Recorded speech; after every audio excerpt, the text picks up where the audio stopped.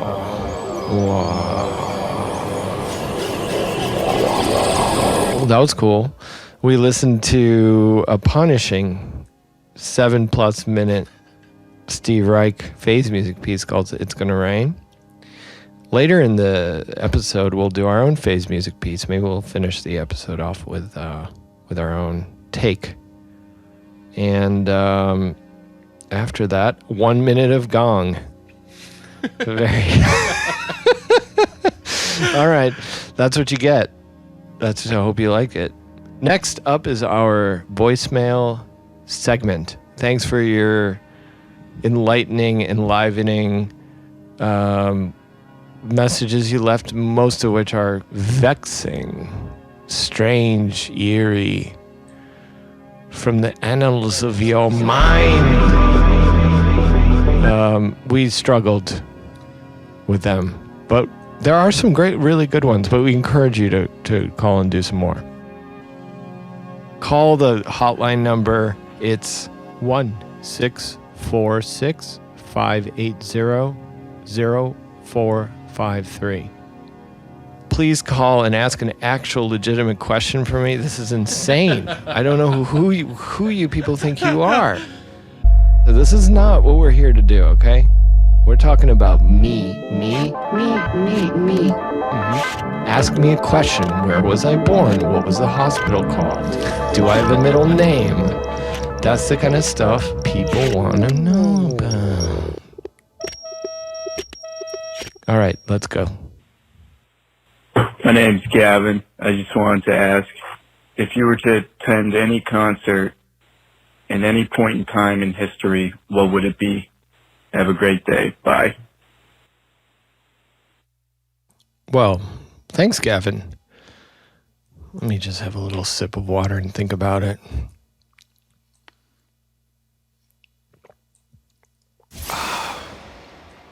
The nectar of the gods. I think, honestly, I don't really like to go to concerts. I'm an introvert. I like to stay home. Maybe, could I stream it on Twitch? I think if I could stream it, I would watch that moment where Mozart upstaged Salieri with all of his fancy keyboarding. That would be a really cool moment.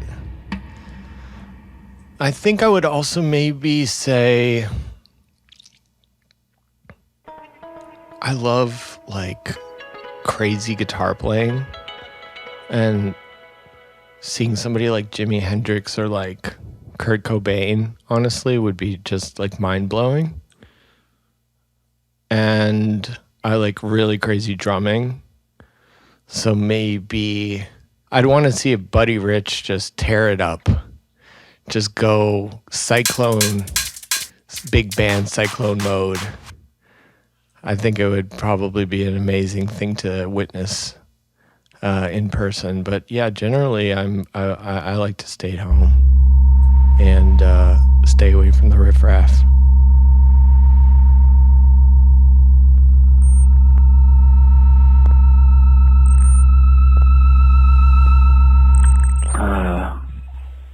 Hey, is Alex?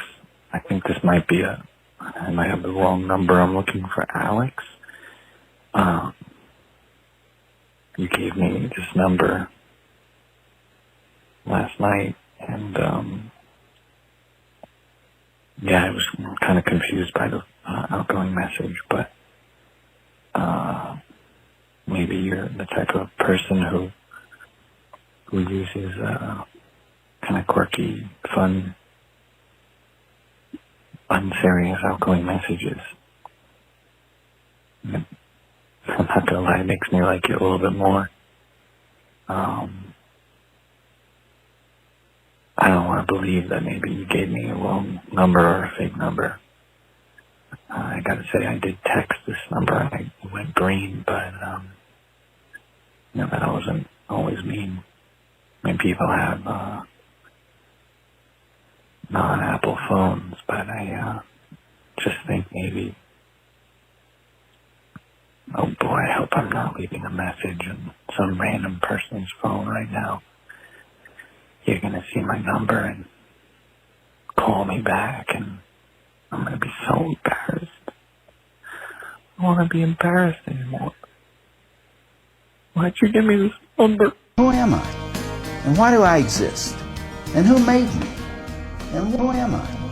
And why do I exist? And who made me? And who am I? And why do I exist? Hi, my name is Cindy. Thanks for having this hotline up. My question is, what is the difference between certainty and doubt, and how do you handle that? Thanks. Certainty and doubt. Well, they're both things that we do. I don't really have any value judgment that I would put on either. I think they're just kind of necessary on some level. It's just what we do. I think I'm certain about certain things. Maybe I'm certain that I need to sleep. Not now, but usually at night. Eat. Stuff like that. Doubt. Doubt gets a bad rap, but doubt's absolutely fine. I'm doubtful about certainty, and yet I'm quite certain about doubt. But I would say, Cindy, I'm glad you brought it up, and I hope you're not too worried about either, and embracing both, as I will, moving forward. Thanks for the great question.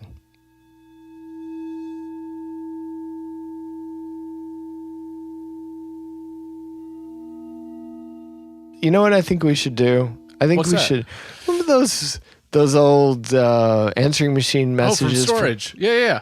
The ones I had you dig up, right? Uh-huh. The old brown answering machine with its micro cassettes in it. Yeah, big clunky bastard.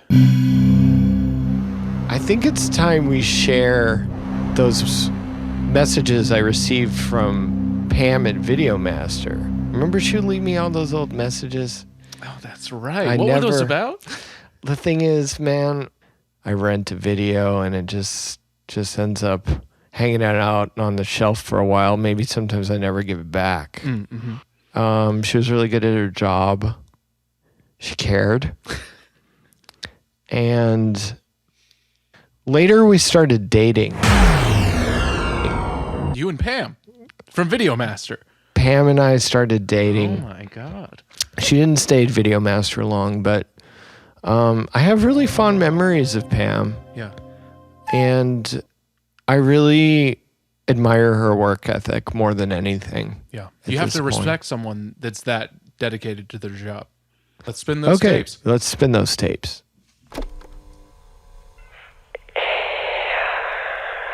Hey, Dan. It's me, Pam. Again. Fourth time this week, buddy. Fourth time this week. Anyway, I digress. Long day. Long day today. It's me from Videomaster, and I don't know how many times I have to ask you this, but we're going to need our copy back of Cat Sucks Dog Good. You've been in possession of Cat Sucks Dog Good for, need I remind you, 6 calendar months. And I know from experience that that tape is 34 seconds long, so there's no need for you to have it for 6 calendar months. Okay, so clearly Pam is irritated, and tune in. Keep listening to Cool Protrusions if you want to see how this plays out, okay? Did you know? she say cat sucks dog good? She did. That was the tape, yeah. Okay.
All right, Steve Roach, action-packed.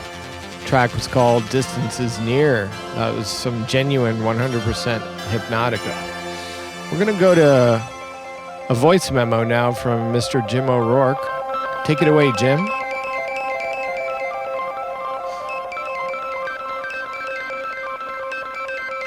I don't actually dream very often. When I do finally go to sleep, I fall asleep within a minute. And I don't know if that has anything to do with it, but I tend to wake up exactly the same time. Again, I don't know if that has anything to do with it. But the last dream that I had, that I remember, was very strange because it was all about Bill Hader, who I do not know. I've never met Bill Hader. I think his whole career started after I left the States. So I've never met him. So I don't know what it means. And I don't remember what Bill Hader was saying to me. The only connection I can think of is that Fred Armisen was an old friend of mine in Chicago. And we used to do a karaoke night at Lounge Acts. And this was before he was doing his comedy stylings. He was starting to, but he was still in Chicago. He was a drummer. And that's the only thing I could think of why I was dreaming about Bill Hader. But that was the last one I had. It's not very interesting. Next question is, describe a dream you had at any point in your life that left a lasting impression on you, and what do you think it meant? Again, I don't dream very much, and I'm not big on taking meanings from them. I think I've, for a long time, thought that dreams are cleaning up the hard drive, let's say, and things get cobbled together so they can be dumped quickly and leave space to be filled the next day. I don't know if I've ever had a dream that had an effect on me. That sounds terrible. Silk stars, secret rooms, candy clouds, astral moons, colored glass, rainy blue, smiling faces, humming tunes, lipstick shows, Persian brows, blinking footlights, floating past, lonesome screams, fading fast, lazy mood swings, dancing grass. First memory of music was, it's a couple things. I remember when I was very, very young, maybe 4 or 5, my parents got a new stereo. It was one of those old console stereos, like a big piece of furniture, and you'd lift up the lid, and there'd be a record player, and there was an 8-track player. And it came with a demonstration 8-track, which was a sort of compilation of hits of the time. And it was red plastic. I remember this distinctly, having this kind of creamy red plastic. And on that was the Guess Who's, I think it's called She's Too Late. And I loved that song. And the thing I remember about listening to the 8-track is when it would interrupt the song to switch over to the next, where the head of the 8-track would move so you could get the next band, and meaning the band on the tape, not band on the actual 8-track. And I remember that distinctly. I don't remember whether I was annoyed or interested or whatever, but I was really struck by how the music would be just faded out quickly and then faded back up quickly. And years later, not so much later, a couple years later, when I started listening to jazz on Chicago radio, there was I forget the station now, but there was one, I think it was a public radio station, and they had a lot of jazz programming. And there was one particular DJ who, whenever someone was at the height of their solo, so whoever it was, he'd quickly turn down the volume and then say, "Listen to him go," and then turn the volume back up. So those obviously had some sort of influence.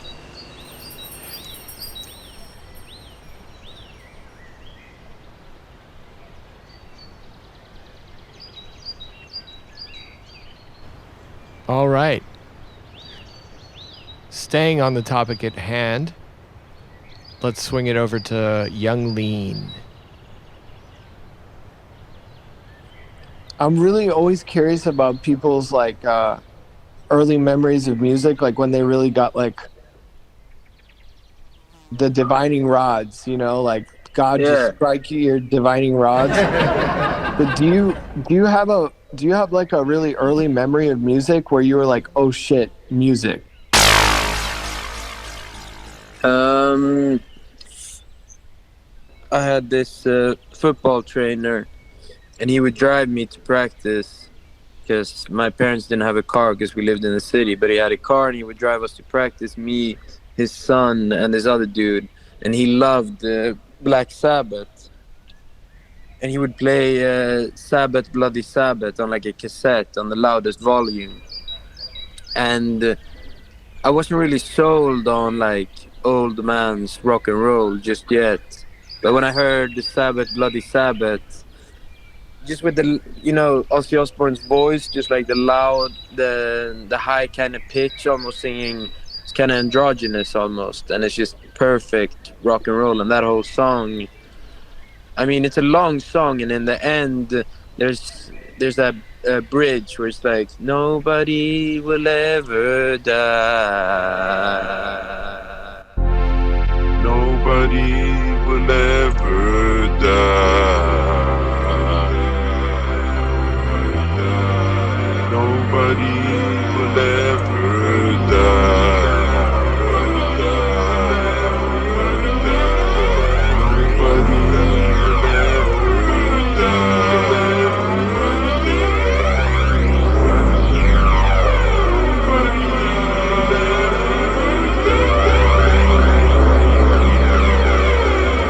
And it goes acoustic. And I don't know, I was addicted to that. And he would play that on repeat and would sing along. And yeah, me and him would always sit in the front of the car and his son would have to sit in the back. And he would just teach me about music. But he played a lot of stuff that I didn't care for, but I really cared for Sabbath, Bloody Sabbath.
for anybody who thinks plants don't talk, it's a real life reorienting experience to have one then harangue you. And I didn't think plants talked. I had friends who claimed this, and my dream was really to figure out what these people could possibly mean. That I hear them talking, because I don't hear voices. It's more like images and feelings and sensations. Well, it has many modalities. It can be like with ayahuasca. It seems to be truly a visual communicator. Its mode is vision. It shows you what it intends. But the mushroom actually speaks. It delivers itself of little aphorisms. I'm sure you've heard me try to sum them up for people. I mean, it said things to me like, man must have a plan. If you don't have a plan, you'll become part of somebody else's plan.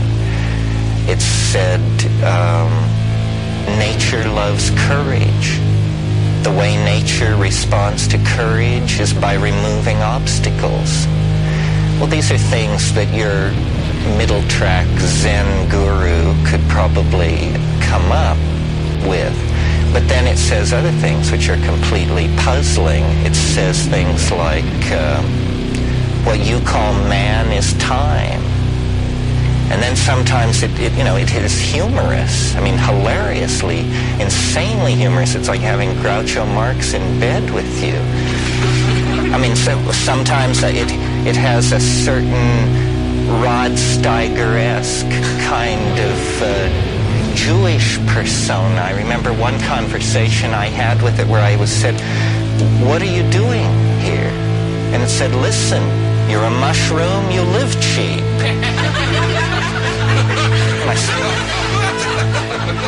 Can I go back to my audiences and report that this is what the extraterrestrial said? You're a mushroom, you live cheap?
your host, Oneohtrix Point Never, aka OPN, aka Dan, is back to explain what just happened. I mean, what happened? Young Lean told a really story. We were forced to score it. We had no other choice. And then we had to play Sabbath, Bloody Sabbath, regardless of the fact that it's not technically Hypnotica, but we course corrected with Sun. Life Metal. What a track. We're still in it. And I ain't killing it, baby. We're going all the way. That's what Hypnotica is. Sometimes you gotta go so far off the coastline that you don't see anything except waves. Point where the shore ceases to exist. That's right. That's the zone where Hypnotica reigns supreme. That's Hypnotica. We've left the shore, baby.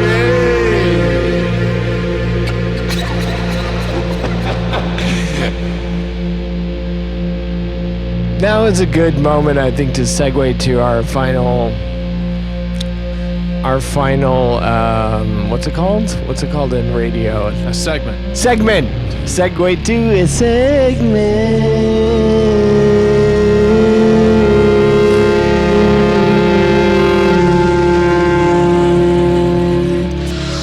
We're segueing a segment which I call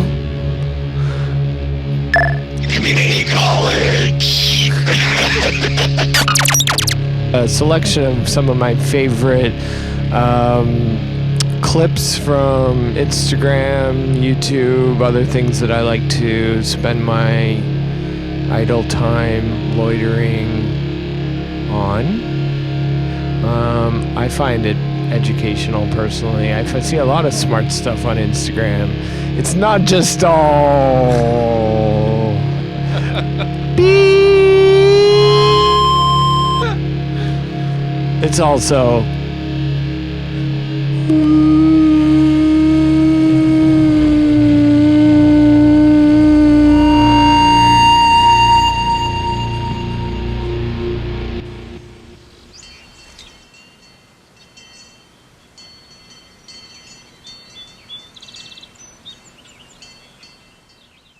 We were searching for that place from which all artists draw inspiration.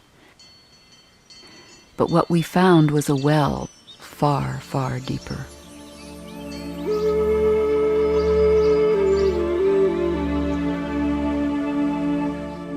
We found M.C. Richards, author of the 1964 underground classic, Centering. For the last 15 years of her life, she lived in a Camp Hill village, a Rudolf Steiner-inspired agricultural community in Pennsylvania, many of whose residents are adults with special needs.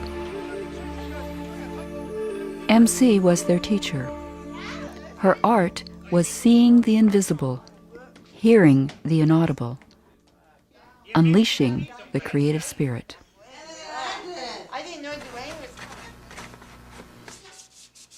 Are you going to be an earthy person, practical, down to earth, and get to it? Or are you going to be a dreamer, a visionary? We're going to be both. And we shouldn't be talked out of it. We shouldn't be talked out of it. I'm both. Don't tell me I have to choose. I don't have to choose. I am both and. I live in the crossing point.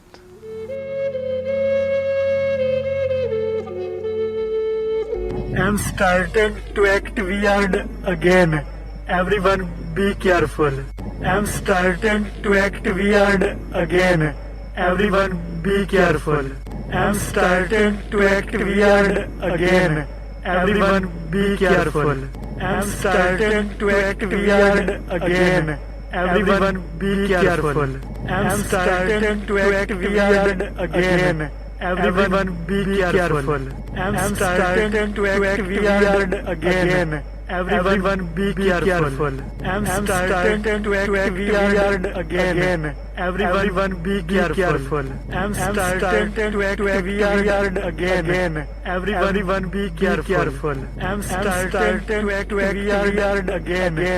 Everyone be careful. I'm starting to act weird again. Everyone be careful. I'm starting to act weird again. Everyone be careful. I'm starting to act weird again. Everyone be careful. I'm starting to act weird again. Everyone be careful. I'm starting to act weird again. Everyone be careful. Everyone starting to act weird again. Everyone be careful. Everyone starting to act weird again. Everyone be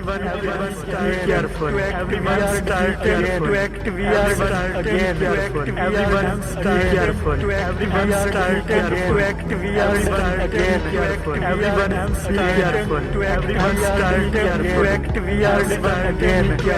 Everyone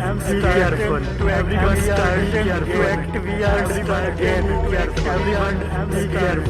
Everyone starting to act weird again. Everyone be